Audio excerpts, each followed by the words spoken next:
dans les pays Namboka. tout rien ne marche. Il y a trop de problèmes sérieux. Nous avons besoin de prière. Ils ont prié l'église primitive. Ils ont dit Seigneur, et dans ta main, vois les menaces. Et dans ta main, pour qu'il se passe des miracles. Et quand ils ont prié, les lieux où ils étaient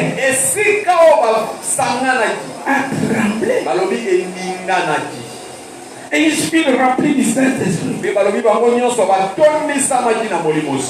Écoutez, nous avons besoin de prière pour que Dieu puisse étendre sa main, pour qu'il se fasse de grands miracles, les miracles de délivrance, de délivrance, de guérison miracle. Cette chose ne peut pas arriver dans l'église si nous ne prions pas. Il fut rempli du Saint-Esprit. La force spirituelle vient sur quelqu'un s'il est rempli du Saint-Esprit. C'est pourquoi Jésus avait dit, vous serez mes témoins. Attendez d'abord jusqu'à ce que vous soyez revêtus de ma puissance. L'église a besoin de chrétiens remplis du Saint-Esprit. Pendant ce temps, nous avons besoin des chrétiens qui sont remplis du Saint-Esprit. Et non des chrétiens charnels qui viennent ici contrôler, dire n'importe quoi. Ils n'ont jamais cherché à être remplis du Saint-Esprit.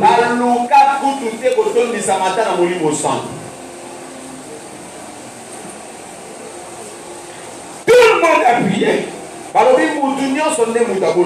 Il y a des fois quand nous annonçons de prière ici, il y a des gens qui se mettent à l'écart. Pour eux, cela ne les concerne pas. Papa,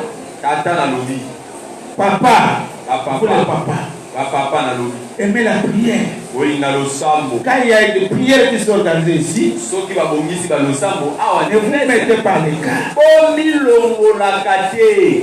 Ce n'est pas pour les mamans ni pour les jeunes.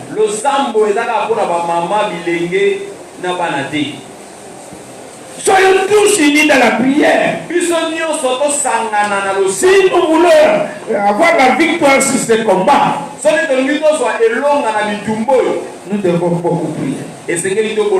Soyons unis dans la prière. Même dans l'Ancien Testament, on parle dans les chroniques.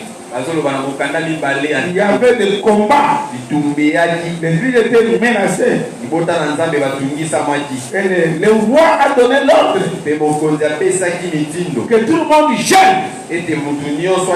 Même les animaux, les oiseaux, les animaux, aucun animal ne va manger.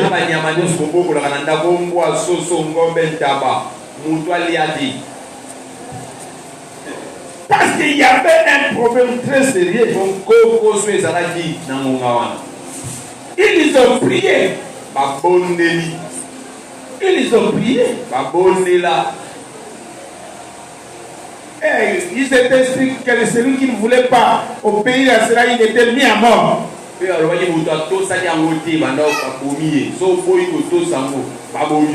Non, c'est toi qui es la source des malédictions. Ils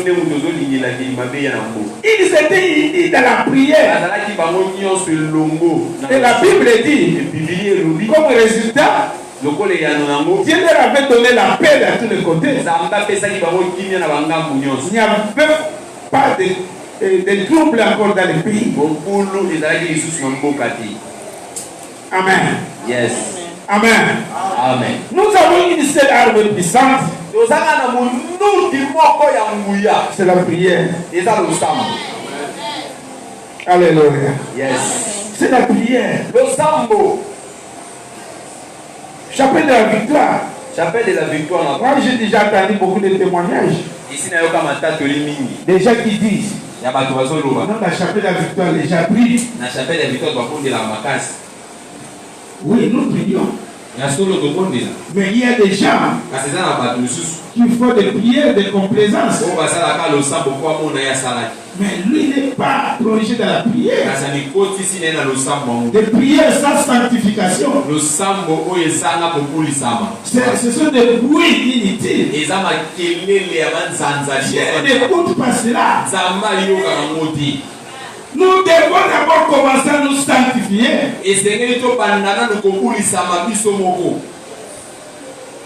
Et à ce moment-là, nos prières vont aller tout droit. Parce que la Bible dit Dieu n'écoute pas la prière des méchants. Jamais. Tu es sorcier. Tu viens t'associer à nos prières. Tu es en train de nous bloquer. Répands-toi d'abord de ta sorcellerie.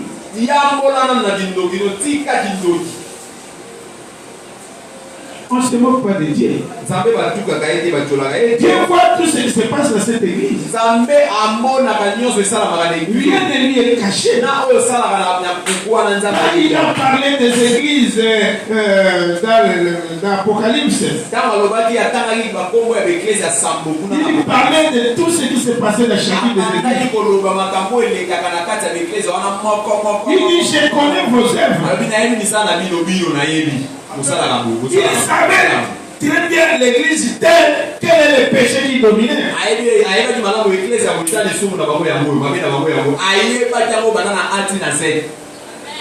Même l'église où il y avait des Jézabel, il connaissait. Voilà. On avait laissé chanter dans des chorales, prêcher, intercéder. Ils les connaissaient. Amen. Yes.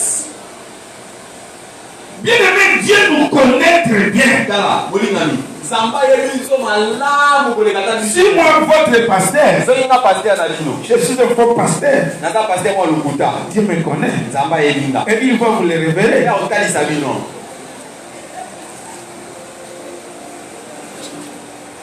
Entrez en profondeur de prière. Il se montre-moi un peu l'état d'âme de notre pasteur.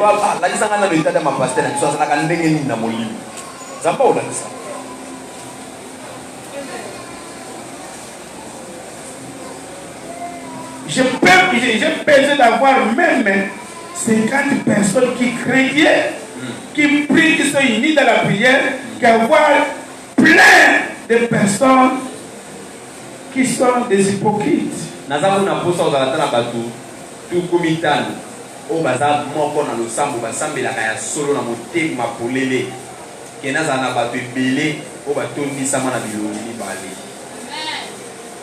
Proverbe chapitre 24, verset 11.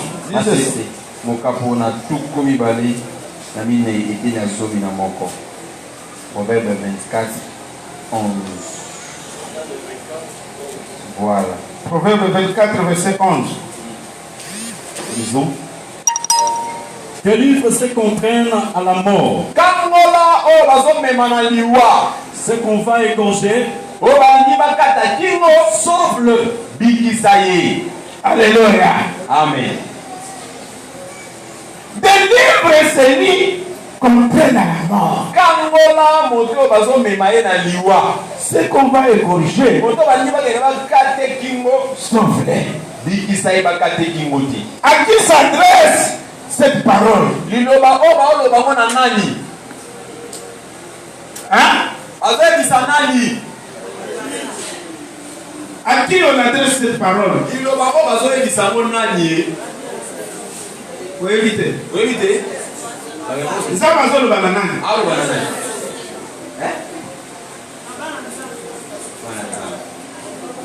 Et ça pour la pasteur.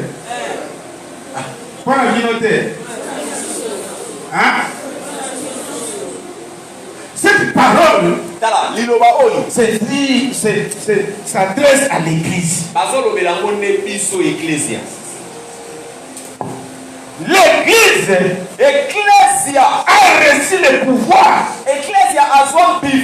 de délivrer ceux qu'on traîne à la mort. L'église a reçu le pouvoir de délivrer ceux qu'on va égorger. Ce n'est pas seulement pasteur. C'est à l'église. Jésus a dit, voici, je vous ai donné le pouvoir de marcher sur les scorpions, sur les serpents, et sur toute la puissance de l'ennemi. Rien ne pourra vous nuire. Il s'adresse à qui? C'est pour tous les chrétiens. Il a dit, voici les miracles qui accompagneront qui? Hein? Il a dit, les miracles accompagneront seulement les pasteurs. Mais les miracles accompagneront ceux qui auront Christ. À mon nom, ils chasseront les démons. C'est vous. C'est nous l'église. Jésus nous a donné le pouvoir de chasser les démons. Nous sommes prêts, nous sommes capables de chasser les démons de l'esprit des morts dans l'église. Toi qui l'écoutes, tu es capable de délivrer ta famille. En tant que l'église, tu es capable de chasser les démons, de libérer celui qu'on va corriger.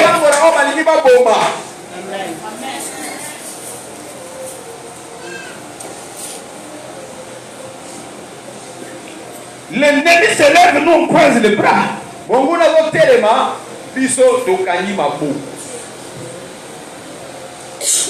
Nous avons le pouvoir.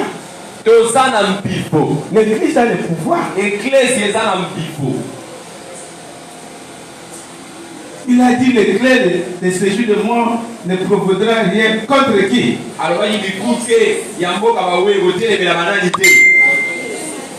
Hein? Banane. Donc la banane. L'église. C'est-à-dire nous avons la clé pour fermer les portes de séjour de mort.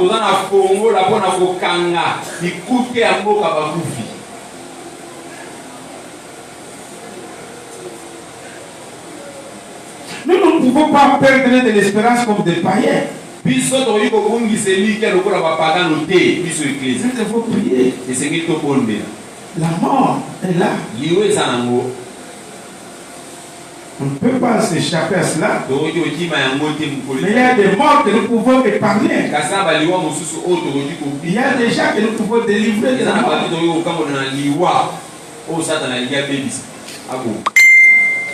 Il y a d'autres morts qui peuvent nous arriver. Comme j'avais dit que Jésus n'a pas ressuscité tous les morts. Il a dit dans sa parole, allez prêcher l'évangile, ressusciter les morts. Cela ne veut pas dire nous allons aller dans des morgues, ressusciter ceux qui sont là. Aller dans les cimetières, dire aux gens de sortir. Non. Mais il y a des personnes qui sont déjà morts, qui vivent, mais ils sont déjà morts.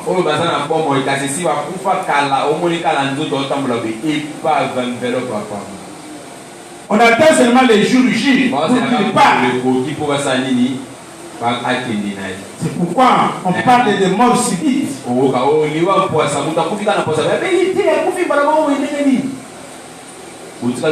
y a des morts déjà programmées. Mais quand tu es en bonne santé, tu es là. Ces gens-là, Nous pouvons les ressusciter. Nous pouvons les libérer à travers la puissance de la parole de Dieu. Est-ce que nous autres sommes comme ça? Nous avons le pouvoir de libérer ces gens-là. Ce qu'on va entraîner à la mort, nous sommes capables de les libérer.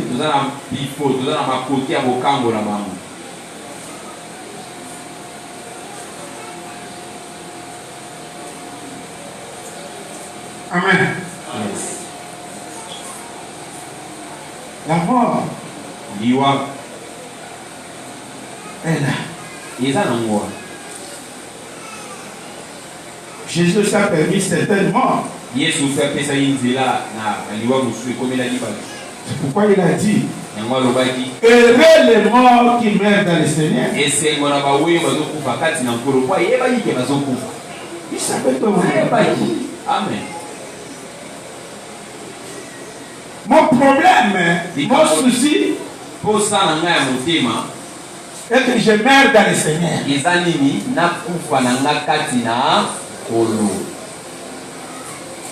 a dit il ne faut pas être ignorant au sujet de ce qu'il donne.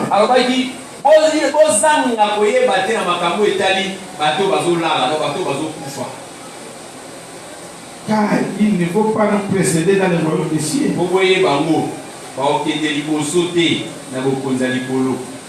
Non, nous n'allons pas les précéder. C'est eux-mêmes qui seront les premiers à écouter le son de la trompette. Et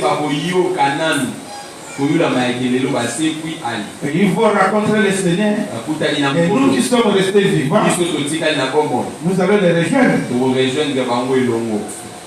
C'est la parole de Dieu.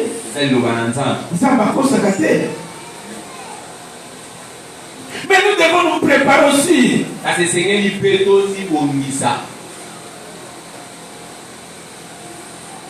C'est pourquoi il y a des personnes, nous pouvons prier, nous pouvons jeûner. Et Dieu dit non, c'est mon enfant. Il ne peut pas souffrir comme ça. Je peux les récupérer.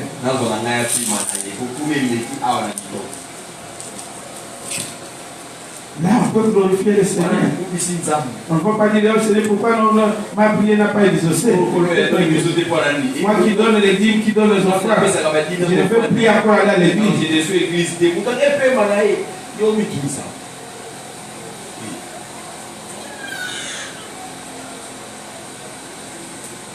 J'ai écouté les témoignages des grands frères de Papa Moïse. Je parlais avec lui longuement. Il m'a dit pasteur. Oui, mais c'est tout ce jour, moi, JP, Papa Crispin. Il dit pasteur. Moïse, c'est mon petit frère. C'est moi qui l'avais amené ici à Kinshasa. Il a souffert pendant 10 ans. Si c'était vos prières, il serait déjà parti. Il avait le problème de cœur. C'est ce qui faisait gonfler les jambes. Qui a provoqué même le diabète. Il a beaucoup souffert. Nous avons consulté les médecins. Ils ont dit qu'il est problème du cœur. C'est Dieu seulement qui peut le dire. Nous, les médecins ici, qui sont au Congo, nous n'avons pas de spécialistes. Ils peuvent guérir cela.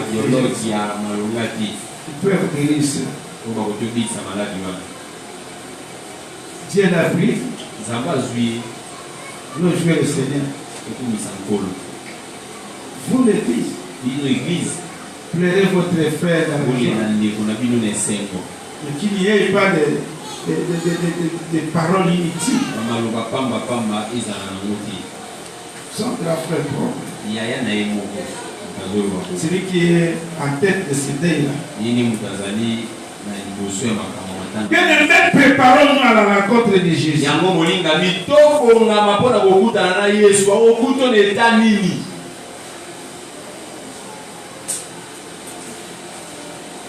Ce qui est arrivé à mon homme, bien aimé Maman Mireille comme papa Moïse, maman arrivé aussi, maman est arrivé. Maman est comme elle, balinga mina biso maman Mireille, papa Moïse. Et comment me la lit au pénal? Préparons-nous. Tala, to bongamani. Soyez des vrais chrétiens. Tala ba Christo ya solo. C'est pourquoi Paul dit, Nyamwana pour la solo ba. il dit, j'aimerais quitter le monde Avina ko linga ko tika mo gino yo. pour aller près de Jésus. Bona ke na ngai pa Yesu. La mort pour moi c'est un gain. Liwa po na nga ko pesa lokola lifuti matapis. Mais ce que je regrette, Kaso na zo kapasi po na mwezani. parce que je vais vous laisser dans la tristesse. Bona otika bino ne na mawa mo sa mawa ko na za nsuti. C'est ce qui nous arrive. Et ça on peut comme la. Quand nous perdons quelqu'un, nous sommes dans la tristesse, c'est normal. Donc, personne qui a beaucoup aimé, nous avons partagé de bonnes choses, qui était une personne importante dans la famille. Vous le perdez, vous ne le verrez plus. Là, ça nous blesse. C'est normal. Votre souci, c'est normal. Paul a dit ça. Proverbe 24, verset 10. Verset 10. 10. Si tu fais rire au jour de la détresse, ta force n'est que détresse. Alléluia. Amen. Ne faiblis pas pendant la détresse. Au moment où nous avons des problèmes dans nos familles, dans nos maisons, même problèmes de décès, ne faiblis pas.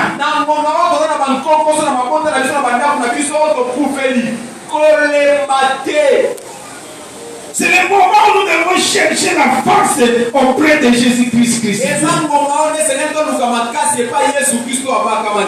dit si tu faiblis, ta force sera aussi détresse. Et tu ne peux pas vaincre le combat. Et là, tu vas donner l'avantage au diable. Est-ce qu'il y a quelqu'un qui comprend ça?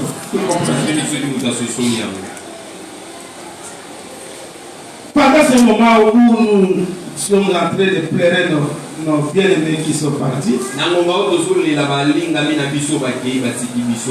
ne soyons pas faibles. Parce que nous allons donner l'accès au diable. Je vous félicite quand même, certains, parce que dans l'église, on ne voit pas qu'il y a de mauvaises choses, mais aussi de bonnes choses. Par exemple, je vous félicite parce que pendant ce moment-là de choc, nous étions dans le séminaire. Vous n'avez pas fui. L'église était pleine. Vous avez prié. Et pour moi, ça m'a donné la joie. J'ai dit que l'église a une maturité. Ils comprennent maintenant. Parce que moi-même, j'étais apathie. J'ai dit, bon, je vais annuler le séminaire jusqu'à ce que nous allons enterrer le Seigneur m'a dit, qu'est-ce que tu veux faire? C'est-à-dire ici, Mireille est morte. Vous n'allez plus prêcher la parole de Dieu. J'ai dit, Seigneur, pardonne-moi. J'ai appelé le pasteur Gould pour lui annoncer les démons. Pasteur, nous avons été l'église est abattie. Il m'a dit, prêchez l'évangile. Si vous dites que vous allez vous faiblir, vous allez détruire l'église, vous allez éteindre le feu. C'est le moment que vous devez beaucoup prier. Nous aussi, ici, au mois de janvier, on a perdu 3 membres de notre église, de l'église de Ron Jones. J'ai appelé le pasteur Bini Moussa pour lui dire ici nous sommes retrouvés. C'est une personne importante. Il m'a dit, mais pasteur, c'est le pays de nous ou quoi? Ici à Massina, ça a fini de perdre 3 mamans. Et la vice-présidente de maman. Tous ces 3-là sont encore dans la mort. Nous ne savons pas quoi faire. Nous allons commencer par où? Mais attention à Jésus. Prions. Et je comprends. Pierre et les apôtres ont vu les menaces. Ils n'ont pas faibli. Ils ont prié. Ils ont demandé la force spirituelle. Ils disent Seigneur, donne-nous la force. Prêche encore l'évangile. Malgré les menaces. Tu vois ces menaces. Donne-nous la force de prier, de gêner, de continuer l'évangile. Quand ils ont prié, Dieu a répondu à cette prière. La place où s'est réunie a tremblé. Et ils étaient remplis du Saint-Esprit.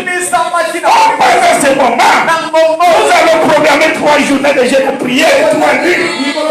Nous allons prier. Et le Saint-Esprit sera venu sur nous. Et nous serons remplis du Saint-Esprit. Nous serons très forts pour continuer l'œuvre de Dieu et délivrer encore ceux qui sont comme dans les liens de la mort. Et je le déclare maintenant au nom de Jésus. Il n'y aura plus encore de cas de mort dans cette église. À moins que ce soit autorisé par Dieu lui-même.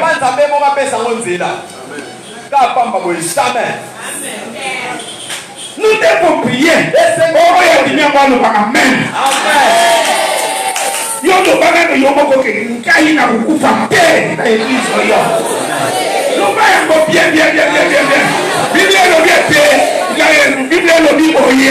La vie et la mort sont couverts de couilles de quoi? C'est pourquoi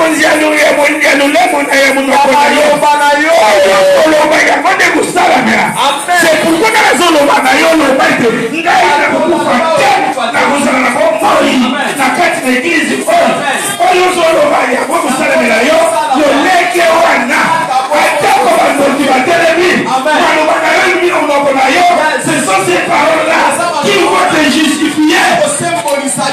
Dieu a dit parle pour te justifier. N'aie pas peur. Même si tu rêves que tu es mort, ou bien d'être informé que Gilles est mort, toi tu répliques directement. Ce n'est pas moi Gilles. Moi je ne mourrai pas. Celui qui a envoyé l'esprit de mort à moi, il y a encore beaucoup de les paroles, c'est une arme puissante. Ne faiblis pas. Ne tremblez pas. Jésus a dit, si tu trembles, moi je te ferai trembler devant. Le mort est donné à terre. Tout ici va te voir. Donné à terre. Tout le monde a tête d'examen la licence à la mouillette. Non. Notre Jésus est fort. Il est puissant.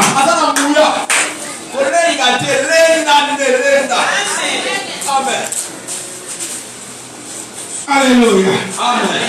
Alléluia, peuple de Dieu. Amen. Lève-nous, revêtons-nous des armes spirituelles.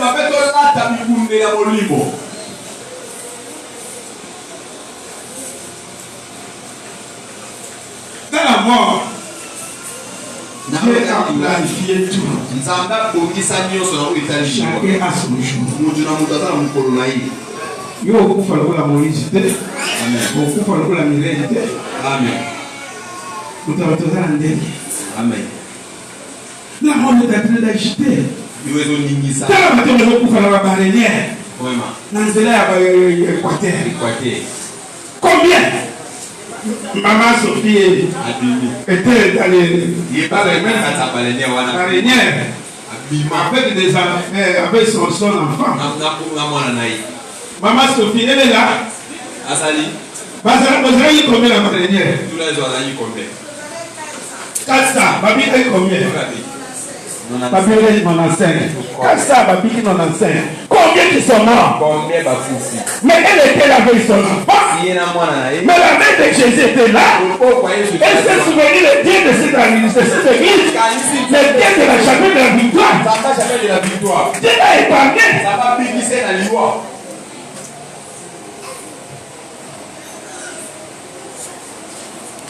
Écoutez, peuple de Dieu, ce qui fait nous délivrer de la mort des autres fois. Il faut refuser de mauvaises choses. Même si ton père est mort, ta mère est morte, ta femme est morte, toi tu ne mourras pas comme ça. Et la foi, la destinée de l'homme est entre les mains de Dieu. Ne donnez pas gloire à Satan. Tous les sorciers du monde peuvent se réunir pour te tuer. Mais si Dieu dit non, tu ne mourras pas. Jamais, jamais, jamais.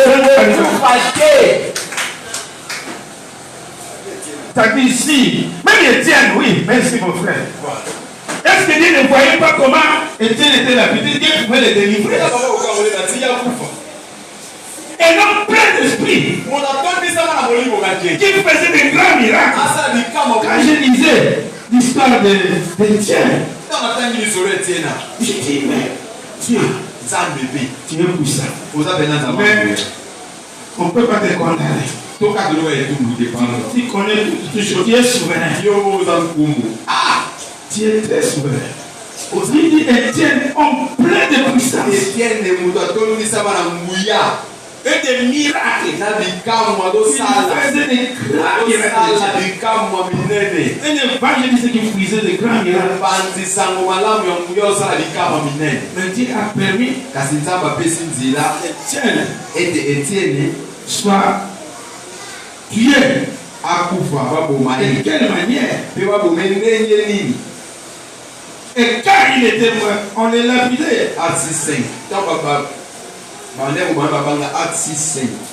Il a levé les yeux. Il a vu Jésus souvent reste assis sur son trône. Mais quand on l'habitait, Étienne soulève les regards. Il voit au lieu Jésus soit assis, mais Jésus est debout. Il est debout, il est glorifié.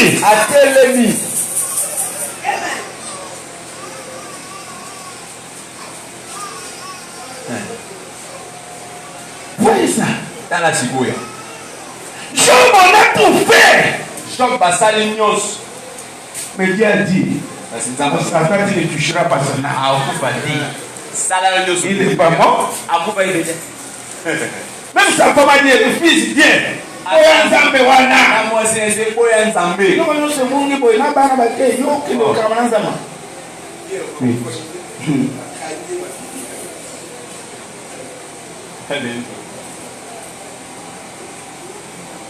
Longola kubanga makambo ndio tunakufa boye batu bakumi na kolenga kobanga kobanga te kobanga bwana yo za pierre yo za tenti yo kufa tata ba tula biso kufa.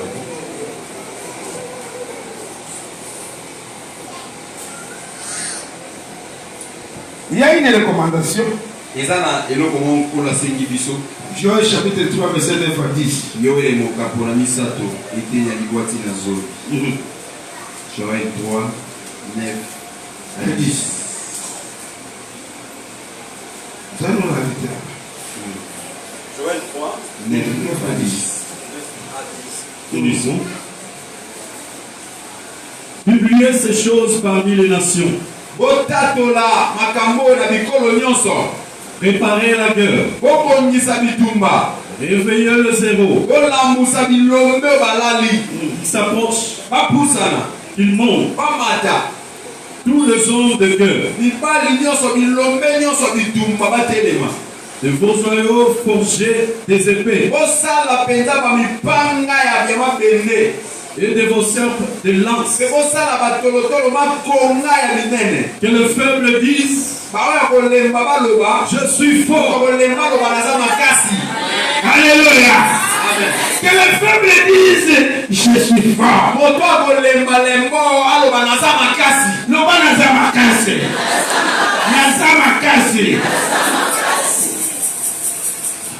Préparer la guerre, il nous demande de préparer la guerre. Nous avons la guerre. Sortez de vos chambres. Préparez les erreurs. Protégez les épées.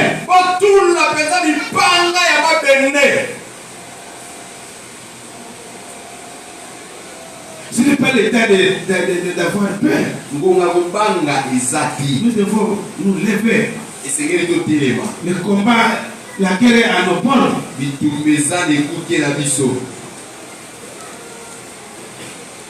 Notre sœur qui se ment. La Bible. Déborah. Il dit la guerre est à la porte.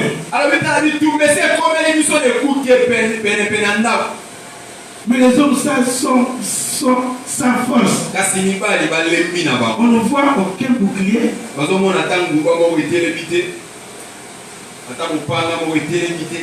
Mais moi, Déborah comme une mère. Je me suis levé comme une mère. Maman, tellement le coup la maman. Amen. Ma camarade tellement le coup la nani. Maman. Yes. Dès le coup tellement le coup la maman. Oye ba ulamba fumbo ya bien. Na matanga na ba be isayo pe yale ya ulamba fumbo bien. Aye ba ukabula biloko bien. Ba pesa responsabilité wana. Non. Mais tellement beaucoup la maman na ma de lit. L'ongola biloba no balizana monoko na izo pesa le coup mystère. Amen. Tellement soit rempli du Saint-Esprit comme une porte. Yes. Prions sans cesse. Jésus a dit prier sans cesse.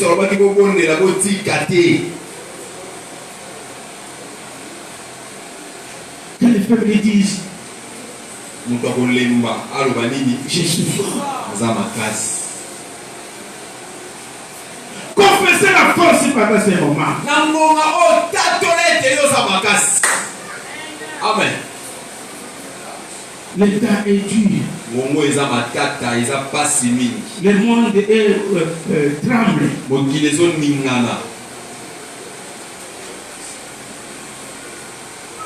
Jésus revient.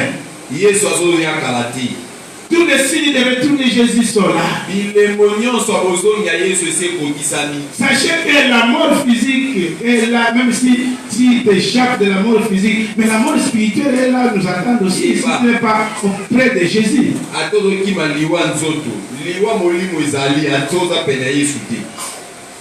Le clairon va retentir bientôt.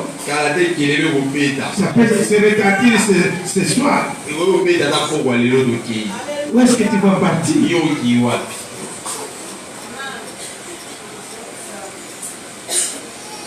Dieu peut te donner un immeuble.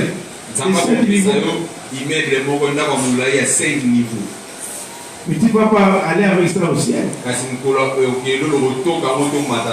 Il a dit aux disciples, il dit écoutez, cette belle maison que vous voyez ici, ça va rester pierre sur pierre. Tout va se tomber. Des immeubles là, sans Jésus, ça ne servira à rien. Tu vas partir. Tu vas t'enterrer okende bakundi yo pe Qu'est-ce que bois? batie ota na mwa kesi moko moke ya bapaya batie okuna Bois sec. ya kokauka On va mettre les fleurs. batie nde bafleur oki Repose-toi en paix. pema na kimia Est-ce que tu te reposes en paix? yo moto ozanga yesu okopema na kimia tuna yango L'affaire existe.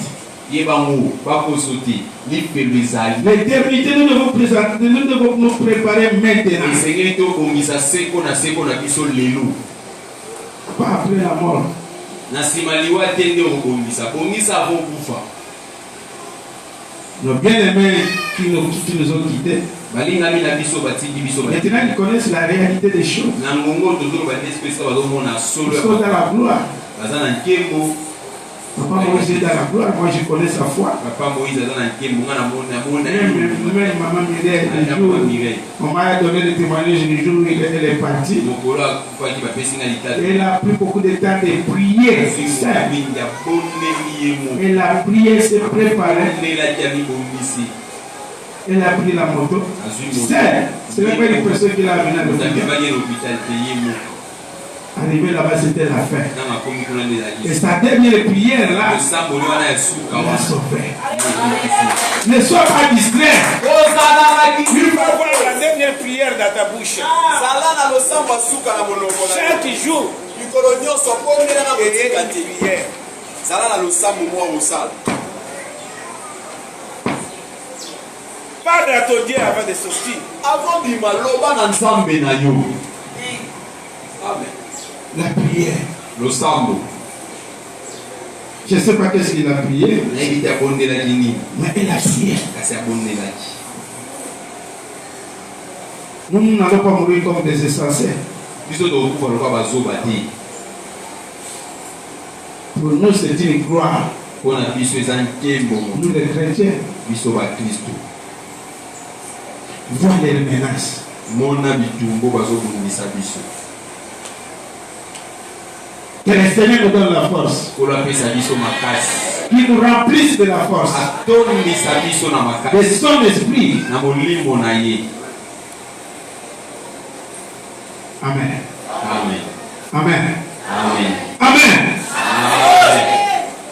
J'ai terminé le message. nasilisili te yawa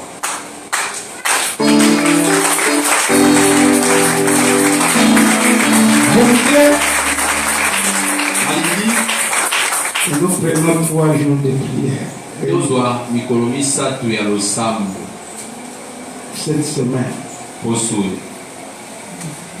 mardi, mardi mercredi, mercredi jeudi.